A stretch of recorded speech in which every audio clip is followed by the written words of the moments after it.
Um, Hello everyone. I welcome you all at Future Defense Academy and I'm Shivam Sharma, your GK teacher.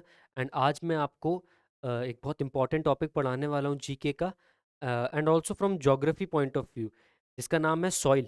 So आज के topic में basically हम पढ़ने वाले हैं what is soil, soil के क्या functions होते हैं and types of soil. So मैं इस soil chapter को दो parts में बांटूंगा. First one हम अभी cover करेंगे and the next one will cover up tomorrow. So without wasting any further time, let's get started with it. So the first question that arrives is what is soil कि भैया ये soil होता क्या है? किस चिड़िया का नाम है ये soil? So वही मैं बताने वाला हूँ. Soil is loose material which lies on top of the land. It has many things in it like tiny grains of rocks, minerals, water and air. Soil also has living things and dead things in it, which is called organic matter. Sorry. Organic matter. Soil is important for life on earth. तो basically इस definition के हिसाब से soil कोई भी वो चीज़ है जो लैंड के ऊपर पड़ी हुई है. तो वो चीज़, let's say this is our land, this is surface, इसके ऊपर जो भी लूज मटेरियल पड़ा होता है वो सॉइल है. ठीक है. सॉइल को लूज क्यों किया गया है? क्योंकि आप सॉइल को अपने हाथों से उठा सकते हो, राइट? तो वो लूज है. अगर वो हार्ड या ठोस होती ना तो आप उसको उठा नहीं पाते. ठीक है. एंड डेफिनेटली सॉइल अलग अलग टाइप्स की होती है. कुछ सॉइल ज़्यादा लूज होती हैं एंड कुछ सॉइल कम लूज होती हैं. But the thing is anything lose on top of land is called soil. उसी के साथ साथ सॉइल के अंदर क्या क्या चीज़ें होती है? Tiny grains of rocks, minerals, water and air and living things and dead things inside of it. And soil is very important for the survival of life on earth. तो अगर मैं सिंपल वे में explain करूं तो अगर जैसे ये soil है तो इसके अंदर क्या क्या चीज़ें हैं? इसके अंदर रॉक्स हैं, मतलब छोटे छोटे पत्थर या कंकड़. इसके अंदर एयर है, हवा. इसके अंदर वाटर है. इसके अंदर मिनरल्स हैं. और उसी के साथ साथ इसके अंदर ऑर्गेनिक मैटर है. ठीक है. तो ये सारी चीज़ें हमारी सॉइल के अंदर होती हैं विच कंस्टिट्यूट्स अवर सॉइल. ये सारी चीज़ें मिलकर ही सॉइल को इम्पॉर्टेंट फॉर लाइफ बनाती है. क्योंकि अ, एक लाइफ को जिंदा रहने के लिए हवा, पानी और न्यूट्रिएंट्स की ज़रूरत है.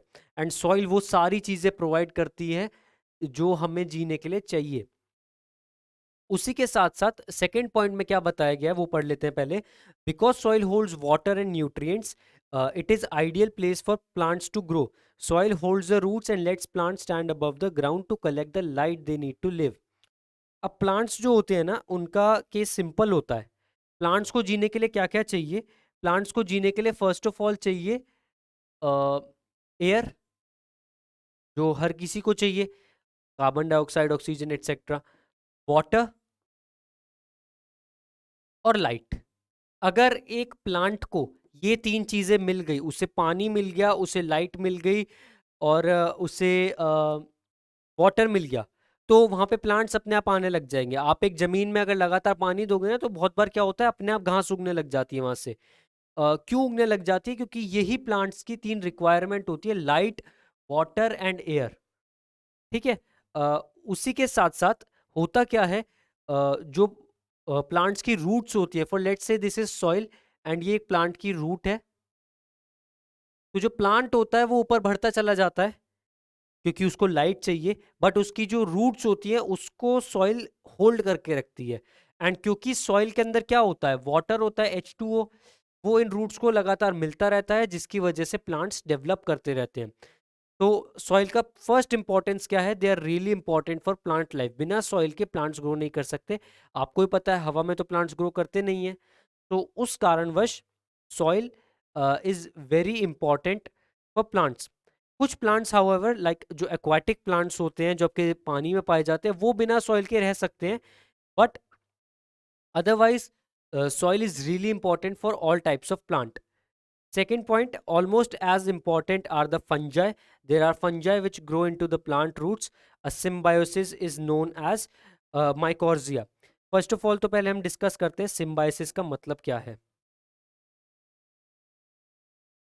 सिम्बायोसिस का मतलब होता है जब दो ऑर्गेनिजम्स, दो अलग अलग ऑर्गेनिज्म, लेट्स से एक ऑर्गेनिज्म ए है एंड एक ऑर्गेनिज्म बी है, ये दोनों पार्टनरशिप में आ जाए, ठीक है, ये दोनों अपनी टीम बना ले ताकि एक दूसरे का फायदा करते रहें, इसको हम सिम्बायोसिस कहते हैं।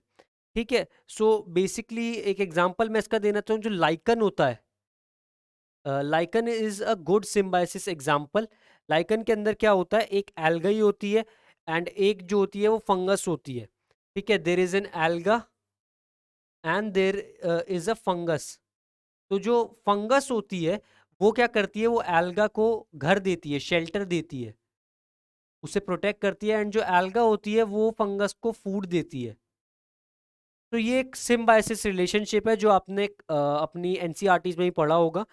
बट एनीवेज हम बात करते हैं इस वाले सिम्बायोसिस की, जो कि है माइकोर्जिया। बेसिकली माइकोर्जिया में क्या होता है, जो फंगस होती है वो प्लांट्स की रूट्स के अंदर चली जाती है, जिससे वो प्लांट्स को ग्रो करने में हेल्प करती है, एंड साइड बाय साइड उनको प्लांट्स का न्यूट्रिशन मिलता रहता है, तो दोनों का फायदा हो जाता है। ठीक है, this helps the trees to grow. There are many other fungi that live by breaking down dead organic material, the remains of other living things. The broken down material is the main source of plant nutrients. उसी के साथ साथ क्या करती हैं fungus जो होती है, वो बेसिकली जो डेड ऑर्गेनिजम्स होते हैं, लेट्स से एक एनिमल की डेथ हो गई, तो फंगस क्या करती है, इस एनिमल पे अटैक करती है और इसको ब्रेक डाउन करती है सिंपल फॉर्म्स में, इसको ब्रेक डाउन कर देती है न्यूट्रिएंट्स के अंदर। ठीक है, जितना न्यूट्रिएंट उन्हें चाहिए होता है वो खा लेती हैं, बाकी न्यूट्रिएंट को सॉइल में छोड़ देती है, एंड यही न्यूट्रिएंट जो है प्लांट्स के लिए खाना बनते हैं, प्लांट्स को हेल्प करते हैं ग्रो करने के लिए। तो बेसिकली प्लांट्स और फंगस की एक सिम्बायोसिस होती है जो दोनों के सर्वाइवल के लिए बहुत ज़्यादा इंपॉर्टेंट है। तो इस स्लाइड में बेसिकली हमने पढ़ा है कि क्यों सॉइल इंपॉर्टेंट है, क्या क्या सॉइल के अंदर होता है, as well as symbiosis of fungi and plants. तो अब हम आगे बढ़ते हैं इससे। हाँ, so the next slide is इसी का कंटिन्यूएशन है। Many animals dig into the soil and make the soil their home. The large animals use soil to make dens for sleeping and giving birth. The small animals live most of their lives in soil. Earthworms are famous for improving soil. This is because the holes they make let air go into the soil. The holes also let water go through. तो क्या बताया गया कि जो animals होते हैं ना, उनके लिए भी सॉइल बहुत ज़्यादा इंपॉर्टेंट होती है। ठीक है, अब एनिमल्स को दो हिस्सों में बांटा है, एक तो लार्ज एनिमल्स, ठीक है, और एक होते हैं हमारे स्मॉल एनिमल्स। स्मॉल एनिमल्स जैसे कि आपके रैबिट्स हो गए, आपके चूहे हो गए, या छोटे मोटे इंसेक्ट्स हो गए, ये सारी चीज़ें। तो जो लार्ज एनिमल्स होते हैं वो क्या करते हैं, सॉइल को डिग करके अपना घर बनाते हैं, उसमें होम बनाते हैं, अपने डेंस जिसे हम कहते हैं। एंड उसी के साथ साथ जब बच्चे देने होते हैं उन्हें, बर्थिंग प्रोसेस होती है, अ, तब भी वो सॉइल को यूज़ करते हैं। एंड उसी के साथ साथ ये लोग क्या करते हैं, सॉइल में अपना फूड भी छुपाते हैं। आपके एनिमल्स जैसे कि वुल्व्स हो गए, भेड़िए होते हैं, भेड़िए क्या करते हैं, अपना शिकार कर लेते हैं, उसका जो एक्स्ट्रा बचता है ना उसको वो खोद देते हैं एंड उसको खाने को वहाँ पे छुपा देते हैं बाद के लिए। और स्मॉल एनिमल्स तो अपनी पूरी ज़िंदगी ही सॉइल में बिताते हैं। आपके इंसेक्ट्स हो गए, चींटी मकोड़े जो होते हैं आपके, रैबिट्स, चूहे, लिजर्ड्स, ये सारे तो अपनी पूरी ज़िंदगी जो है सॉइल में बिता देते हैं। उसी के साथ साथ अर्थवर्म का नाम लिया गया है, केंचुए। अर्थवर्म बहुत फेमस होते हैं बिकॉज वो क्या करते हैं, वो सॉइल की फर्टिलिटी को इम्प्रूव करते हैं, सॉइल में छोटे छोटे छेद कर देते हैं जिससे हवा और पानी आ जा सकती है, एंड प्लांट्स को बहुत हेल्प करती है। एंड यही रीज़न है कि आप जानते होंगे अर्थवर्म्स को फार्मर्स बहुत यूज़ करते हैं, एंड अर्थवर्म्स को क्या बोला जाता है, फार्मर्स बेस्ट फ्रेंड। आपने ये नाम जरूर सुना होगा। अर्थवर्म्स को फार्मर्स बेस्ट फ्रेंड बोला जाता है क्योंकि वो सॉइल की फर्टिलिटी इंप्रूव करते हैं एंड इन टर्न वो प्लांट्स को हेल्प करते हैं। ओके, नेक्स्ट है, the soil has many micro organisms living in it, many of them eat the organic material in the soil, they use the oxygen and release carbon dioxide, they release mineral and nutrients in the soil. तो micro organisms जो होते हैं आपके, अ, जैसे कि fungi हमने अभी बात की थी, वो भी एक माइक्रो ऑर्गेनिज्म है। आपकी बैक्टीरियाज हो गए, ठीक है, प्रोटोजोआस, ये सारे क्या करते हैं, ये सॉइल में रहते हैं एंड जो भी ऑर्गेनिक मटेरियल होता है, जो डेड एंड डिकेइंग कंपाउंड होता है, उसको खा लेते हैं, उसको नष्ट करते हैं, तो एक तरह से सॉइल को क्लीन भी करते हैं। एंड उसी के साथ जो उसमें से न्यूट्रिएंट्स होते हैं वो सॉइल में रिलीज कर देते हैं, तो इन दी एंड सॉइल की फर्टिलिटी को बढ़ाने में हेल्प करते हैं। तो ये वो चीज़ें हैं जो सॉइल के साथ होती है। इस 2 स्लाइड्स में हमने क्या पढ़ा है, सॉइल का बेसिकली क्या रिलेशन होता है प्लांट्स के साथ में, एनिमल्स के साथ में एंड माइक्रो ऑर्गेनिजम्स के साथ में।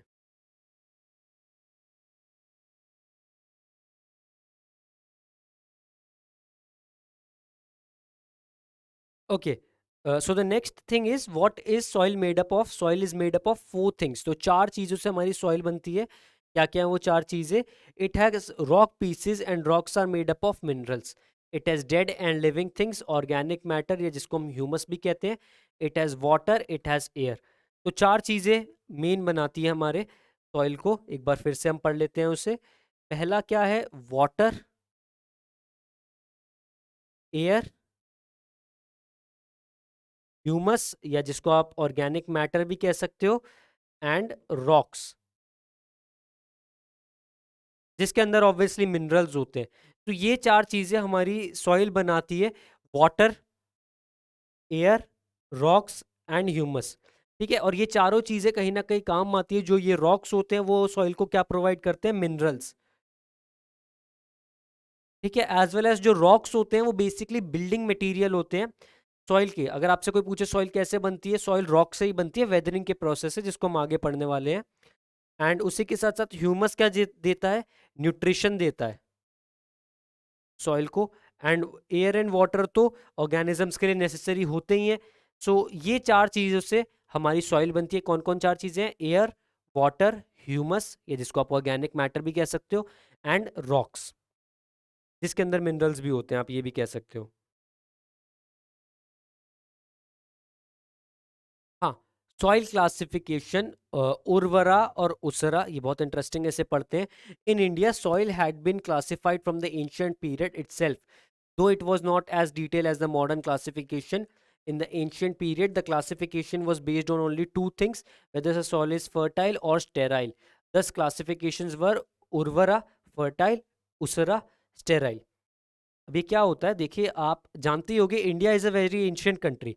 हम बहुत ज़्यादा एंशियंट है, हम एक प्राचीन सभ्यता से आए हैं, जिस चीज़ का हमें प्राउड होना चाहिए। तो हमारा जो साइंस था ना, उस टाइम से भी डेवलप था बहुत ज़्यादा।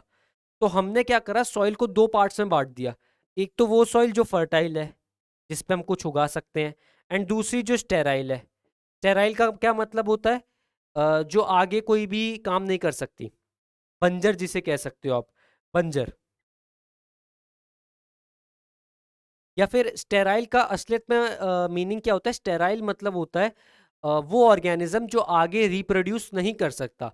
जो ऑर्गेनिज्म आगे रिप्रोड्यूस कर सकता है वो फर्टाइल है, और जो ऑर्गेनिज्म आगे रिप्रोड्यूस नहीं कर सकता वो स्टेराइल है।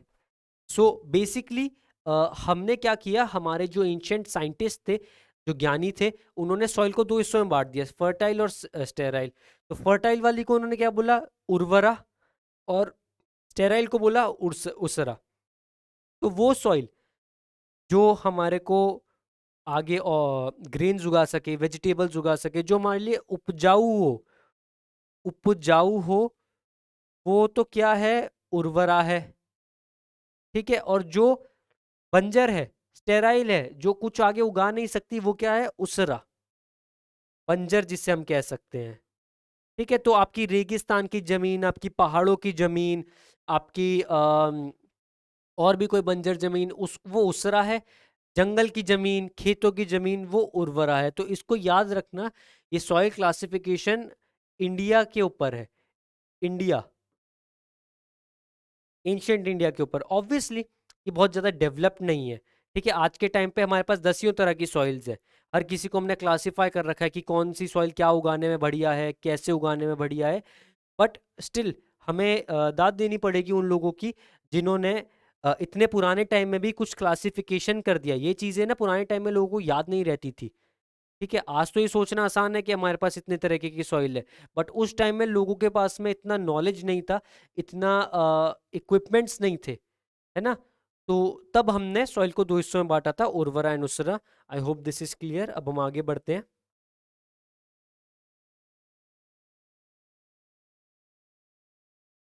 सॉइल क्लासिफिकेशन, कौन कौन सी एजेंसीज जो होती हैं वो सॉइल क्लासिफिकेशन के लिए रिस्पॉन्सिबल होती है, वो हम पढ़ने वाले हैं. सो in the modern period, when men started to know about various characteristics of soil, they began to classify soil on the basis of texture, color, moisture, etc. So क्या बोला गया है कि भाई पहले तो हमने दो तरह की सॉइल बना दी. अब हमें क्या लगा कि भाई हमें और तरह की सॉइल्स चाहिए, क्योंकि हर सॉइल में डिफरेंस है. उन्होंने क्या देखा कि हर एक सॉइल एक जैसी नहीं होती. कुछ सॉइल के अंदर वाटर ज़्यादा होता है, कुछ के अंदर कम होता है, कुछ का टेक्सचर अलग होता है, कुछ का टेक्सचर कुछ और सा होता है. सो इसलिए हमने क्या करा, अलग अलग तरह की क्लासिफिकेशंस बनाई, तो एज टू मेक श्योर कि हमें सॉइल के बारे में डिटेल स्टडी कर सके. When the soil survey of India was established in 1956, they studied the soils of India and their characteristic. So soil survey of India किस चीज के लिए रिस्पॉन्सिबल है, सॉइल की क्लासिफिकेशन के लिए. और इसका जन्म कब हुआ था, 1956 में. तो ये याद रखना, आप पे क्वेश्चन बन सकता है, when was the soil survey of India established, या फिर भारत की सॉइल को क्लासिफाई करने वाली एजेंसी क्या है, उसका नाम है soil survey of India. The National Bureau of Soil Survey and the Land Use Planning, an institute under the control of Indian Council of Agriculture Research, did a lot of study on Indian soil. तो ये एक और संस्था है हमारी, the national bureau of soil survey and the land use planning, जो Indian council of agriculture के under आती है. इस संस्था ने सॉइल सर्वे ऑफ इंडिया की हेल्प की बेसिकली पढ़ने में, सॉइल के बारे में. उन्होंने बहुत सारी स्टडीज़ की, कंडक्ट की, एंड देन उन्होंने इसे क्लासीफाई किया. तो कौन कौन सी एजेंसीज इन्वॉल्व है, soil survey of India and the national bureau of soil survey and the land use planning. मैं जानता हूँ काफ़ी लंबा नाम है, पढ़ने में थोड़ी मुश्किल होगी, बट प्लीज़ इसको याद कर लीजिएगा, आपसे ये क्वेश्चन पूछा जा सकता है.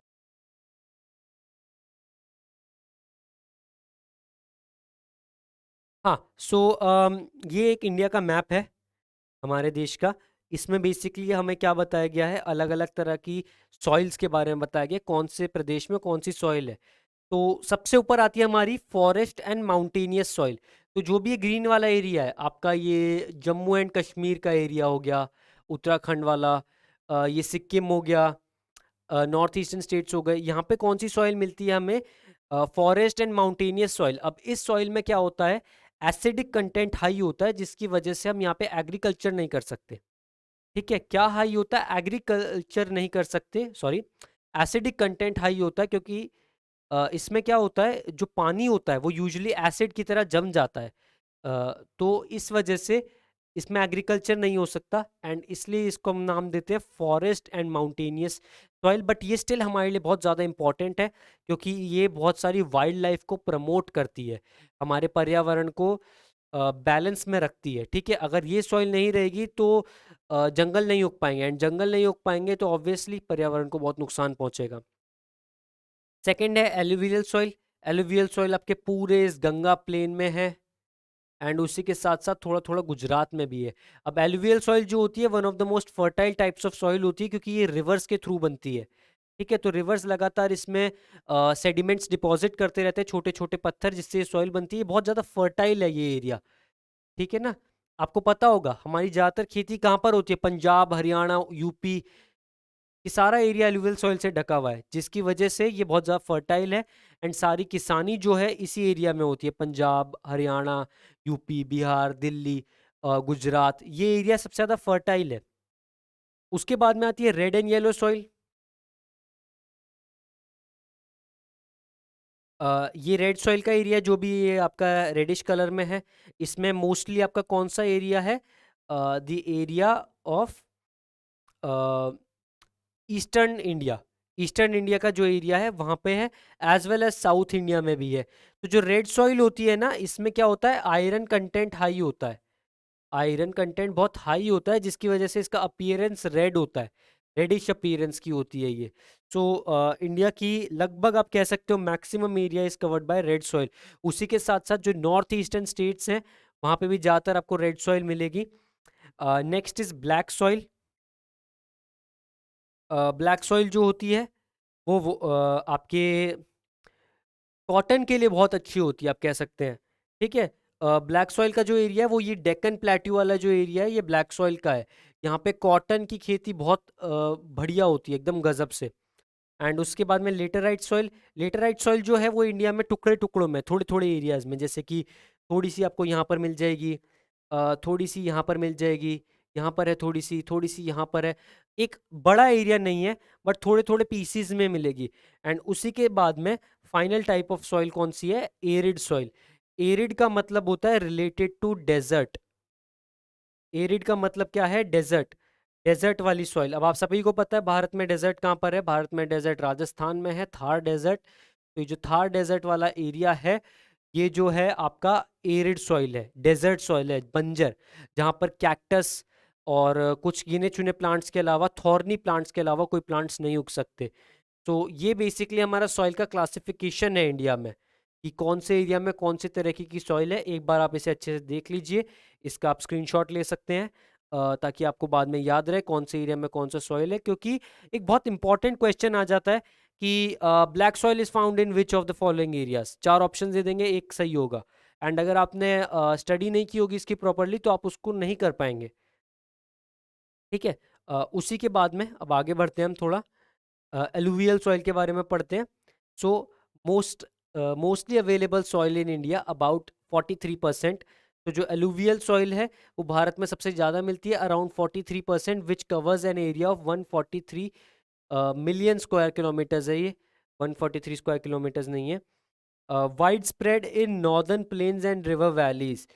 तो जो ये एलुवियल सॉइल है ये आपके रिवर वैलीज में और प्लेन्स के एरिया में बहुत ज़्यादा मिलती है। In peninsular India there mostly found in deltas and estuaries. एक बार पीछे जाते हैं वापस।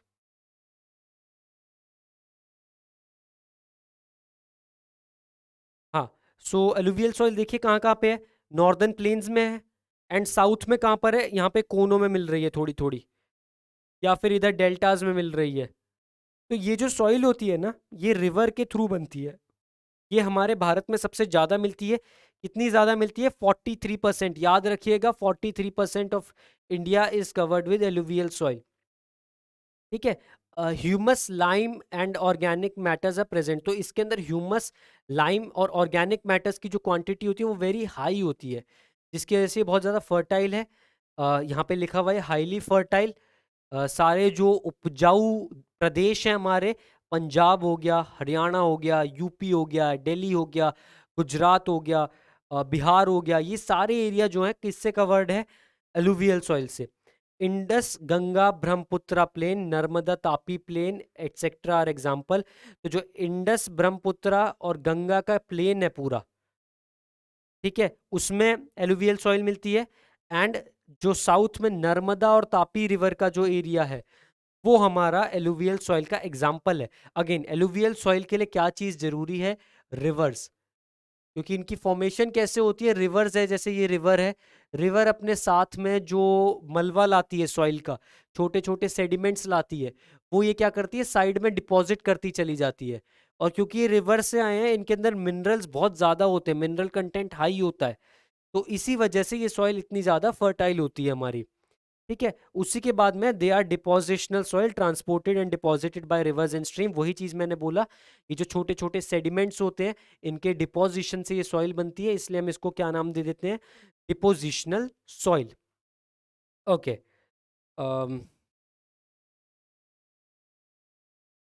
ठीक है। हाँ, sand content decreases from west to east of the country. जैसे जैसे हम वेस्ट टू ईस्ट जाते रहते हैं, इसका सैंड कंटेंट जो होता है वो कम होता रहता है। ठीक है। New alluvium is termed as khadar and old alluvium is termed as bhangar. Okay. इस चीज़ को हम थोड़ा सा डिस्कस करते हैं। देखिए, क्या कहने का मतलब है, ये हमारा वेस्ट है और ये हमारा ईस्ट है, जैसे कि आपको पता ही होगा। तो जैसे जैसे हम वेस्ट से ईस्ट की तरफ जाते हैं, सॉइल का जो मिट्टी, रेत है, सैंड, वो कम होती जाती है। इसका ऑब्वियस कारण है सिंपल सा, क्योंकि वेस्ट में क्या पड़ती है? थार डेजर्ट। तो जो यहाँ की जो रेत है ना, वो थोड़ी बहुत मिक्स होके आई जाती है। बट जैसे जैसे आप ईस्ट जाते रहोगे, थार डेजर्ट से डिस्टेंस ज़्यादा बढ़ता रहेगा, एंड सैंड जो होगी वो कम होने लग जाएगी। उसी के साथ में दूसरी चीज़ जो हमें बताई गई है वो क्या है, कि new alluvium is termed as khadar and old alluvium is termed as bhangar. तो जो नई एलुवियल सॉइल होती है, नया डिपोजिशन होता है, उसको हम क्या कहते हैं, खादर। एंड जो पुराना एलुवियम डिपोजिशन होता है उसको हम कहते हैं भंगार। ठीक है, सिंपल है इसको तो। इसका कलर क्या रहता है, लाइट ग्रे से लेके ऐश ग्रे रहता है, मतलब ग्रेइश कलर में रहती है ये। एंड उसी के साथ साथ इसका टेक्सचर जो होता है sandy to silty loam to clay, मतलब थोड़ी चिकनी होती है ये टच करने में, हैवी होती है।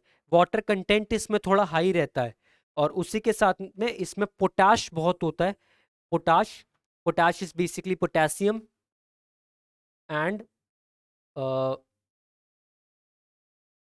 It is poor in phosphorus. तो जो फॉस्फोरस होता है, it is one of the most important nutrients for plants. इसमें फॉस्फोरस नहीं होता, तो अगर कोई एलुवियल सॉइल के अंदर खेती करना चाहता है तो उसको एक्स्ट्रा मेन्योर डालना पड़ेगा to increase the phosphorus content. या अगर फॉस्फोरस को हमें बढ़ाना है तो सिंपली हम क्या यूज कर सकते हैं, वुड ऐश। आप लकड़ी को जलाओगे, उसकी जो राख होती है वो कैल्शियम और फॉस्फोरस में बहुत ज़्यादा रिच होती है। एंड यही रीज़न है कि इन एरियाज में पराली जला दी जाती है, स्टबल बर्निंग कर दी जाती है, जो आखिरी में घास फूस बचती है उसको जला दिया जाता है ताकि फॉस्फोरस कंटेंट इंक्रीज हो जाए। एंड फाइनल क्या है इसमें, कि इसके अंदर क्या क्या चीज़ें उगती हैं। इसके अंदर wheat, rice, maize, sugar cane, pulses, oil seeds etcetera cultivated. गेहूं, चावल, भुट्टा, गन्ना और दाल इसमें उगा सकते हैं। एंड उसी के साथ साथ ऑयल सीड्स जैसे कि सरसों हो गया, लिनसीड हो गया, ये सारे भी आप इसके अंदर उगा सकते हो। ठीक है, सो आज के टॉपिक में हमने बेसिकली क्या पढ़ा है, हमने सॉइल के बारे में पढ़ा है। सॉइल क्या होती है, सॉइल के अंदर क्या क्या कंटेंट्स पाए जाते हैं, एंड हमने एलुवियल सॉइल को कवर करा है। अब नेक्स्ट वीडियो में हम डिटेल में पढ़ेंगे rest of the types of soil, and हम पढ़ेंगे वेदरिंग के बारे में। ठीक है, I hope you enjoyed the video, I hope you learn something new from this video. Like this video, subscribe our channel, and if you have any doubts, post them in the comments below. I will see you in the next video. Thank you. Jai Hind.